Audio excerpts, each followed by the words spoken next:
Manchester United fixtures list for 2026-2027 is out as well, and other teams. So I would like to touch base on some key parts, some key months, some key fixtures for Manchester United. And besides, before touching on those fixtures, Michael Carrick is not vastly experienced in managing multiple competitions for Manchester United.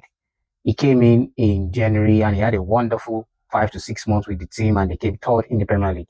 And that was only the competition he was playing for Manchester United. Now, the next step for him is to be able to manage multiple competition in one season. So Manchester United will play in the Premier League, in the Carling Cup, in the FA Cup, and the Champions League.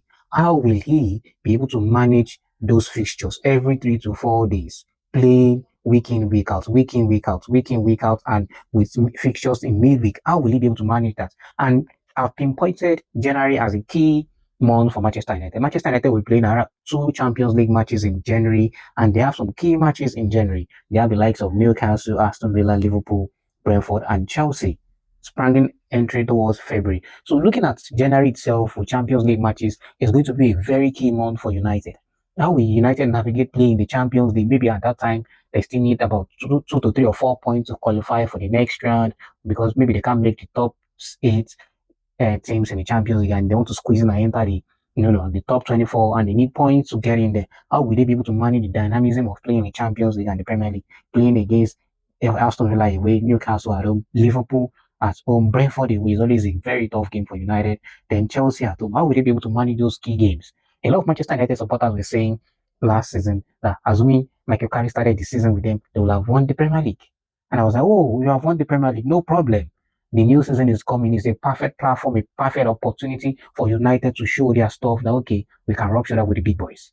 So I wouldn't want United to fall by the wayside by December, and start fighting for maybe like top 4 or thereabout. But mainly, the main target for United next season is to at least make the top 4 and qualify for the next round of the Champions League, because it's a new project for Michael Carrick. A lot of United were very, very optimistic, but you should keep your optimism to a certain level, because this is a new project. You shouldn't get over yourself while you are building a new project. But United will at least still compete for the top 4 and finish in the top 4.